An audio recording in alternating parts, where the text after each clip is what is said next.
Time for us to go to Hume football. The excitement of what has been a terrific week. And Phil Buffler is with us, the president of the league. G'day, Phil. How are you?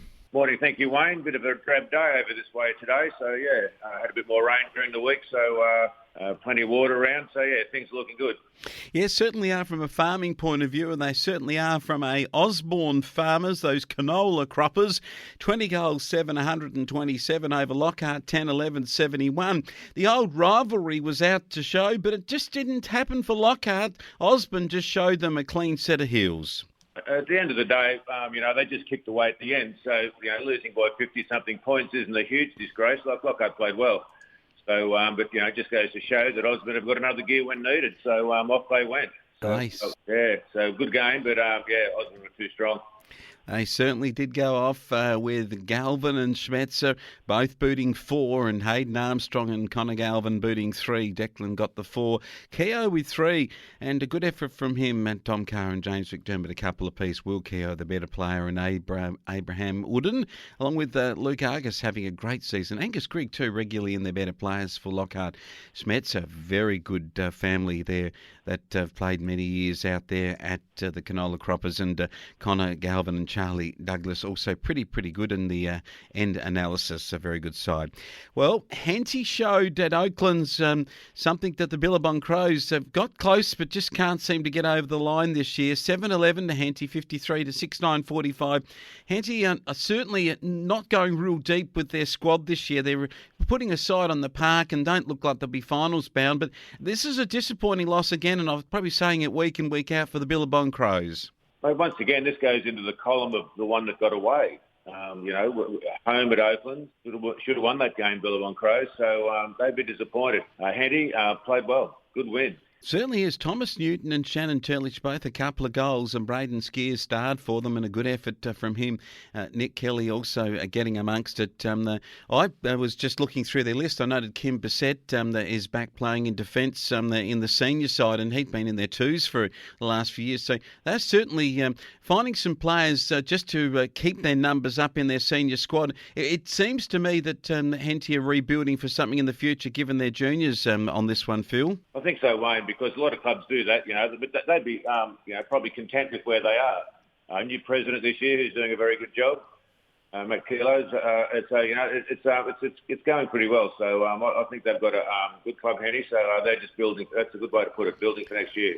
Yeah, I think so. And that Jindera building 14-8 to Ramwell Bundry-Waller 11-7, and this was a big win from them because they've been disappointing the week before, and we were just scratching our heads. But you had the question on Castles. He played the week before, didn't seem to get into it, but this time he gets 7 out of 14, and Jindera are too good. Good win, really. So the Giants would be disappointed. They had a big win the week before, and they'd be up and about. And then back to earth at Jindera. So, Jindera up and down a little bit. When they play well, they're a very good side, but that was a good win. So the Giants would be disappointed with that. And CDHBU, kind of like midway through the season, they've sort of got the clutch that's just burning out at the moment. She's smoking because Holbrook 9-9-63 to CDHBU 6-2-38. Maybe it was coming up and down over the hills to get to Holbrook that the clutch got burnt out. Bit of foggy weather, no power. That's the problem with Solar. So I'm just not sure. They've probably been a little bit disappointed this year, CDHBU. I thought they'd be pushing, and a game like that, they should have done a little bit better. Holbrook, good win at home, which they needed, so it gets them back on track. But that was a good win to Holbrook. Andrew McKinley's kicked 35 goals this year, and I think 5 from him, the difference between the two sides there, the very big, serious multiple goal kicker on the field. And getting down into it, we've got How Long 21-9 over the Murray Magpies, 2 points. Not a lot to say there, How Long win what they should. This was the one, though, Brock Burham, 8-15-63 over Culcan, 4-5-29. And at Brocklesby, the Saints are coming. They are not too far off the top 6 now. Now, Wayne, just remember that I think he said they were finished a couple of weeks ago, so that's kiss of death. I would put the kiss of death on whoever they play. So this will be a good game. That was a good game. Culcan had a couple of wins, and they'd had a good win the week before, so they were playing well. But home, not quite 40-point win. they just did what they needed to do. So that's a good win to the BB Saints. Yeah, they got some good players too still in that side. Jack Schlick is very good, as is Weaven and Bolton played well. Darcy Jansen always amongst their better players, and they had multiple goal scorers down their page, kicking in a low-scoring game in damp conditions. A good win from the Saints. Well, it brings us to this week in round 11 matches, and it's a game that Calcan, usually against Holbrook, a bit of rivalry from near neighbours over at the Calcan Showground. I reckon the Lions just warming themselves into the season. Holbrook should win this.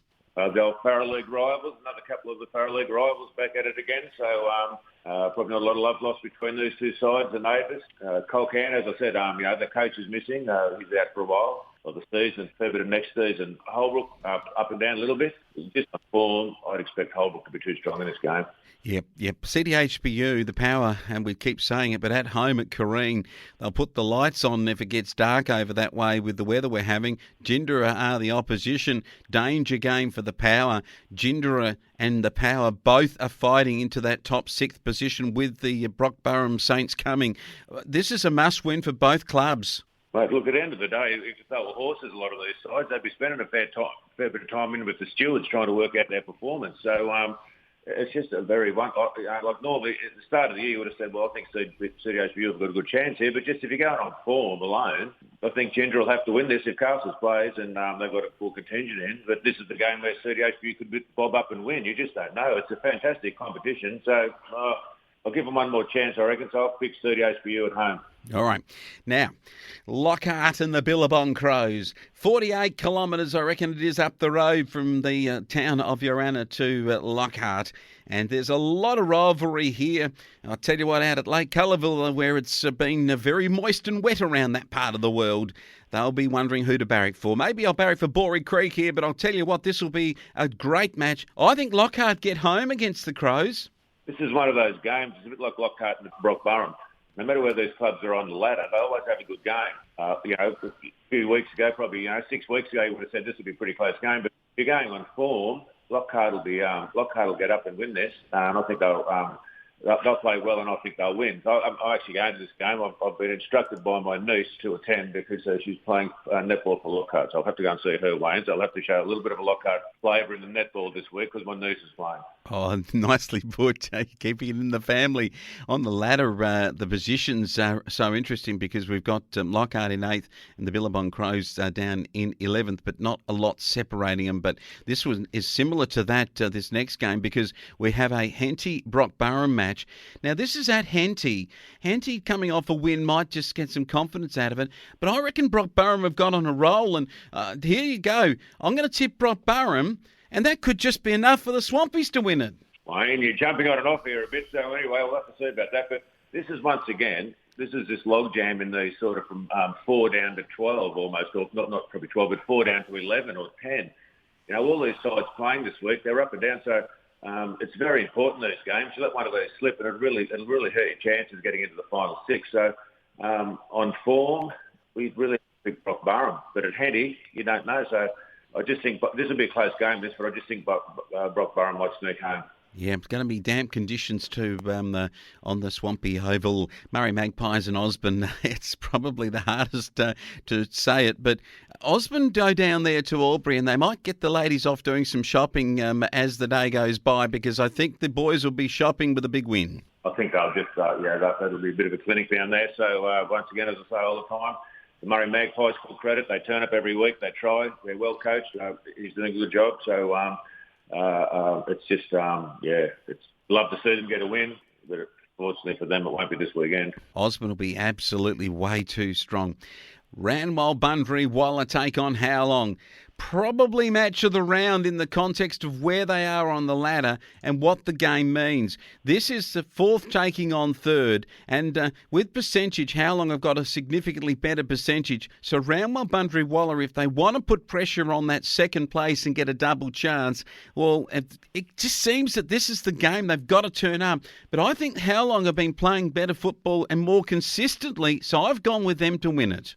This will be the last home and away game they play at Bunbury. We'll shut the gate till we get to the finals now. A little bit of work needs to be done to the ground, so they're going to get onto that. So, Yeah, look, it's very hard this, how long have 2 weeks ago they should have come to Lockhart and won and they got beaten easily. The Giants have been up and down. Once again, this is just a toss of the coin, mate. It's very hard, but I'm simply going to do my horse racing thing and go on form. So if you look at the form guide, how long have I got to win?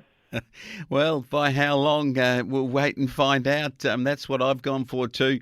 It could go either way, as you say. The Learski boys will get going. There's a number of them that play. I think 3 boys in that side. Waters is going to kick some goals, no doubt, each week. He has been. So we'll wait for a very, very good match of football. And a very good weekend, Phil Buffler, to be out watching your niece and having a look at local football in the Hume. An exciting season, really, as you said. 11 clubs very consistently putting it on the park every week. So we're looking forward to the finals results as they start to come around for places on the ladder. And we'll catch up with you next week.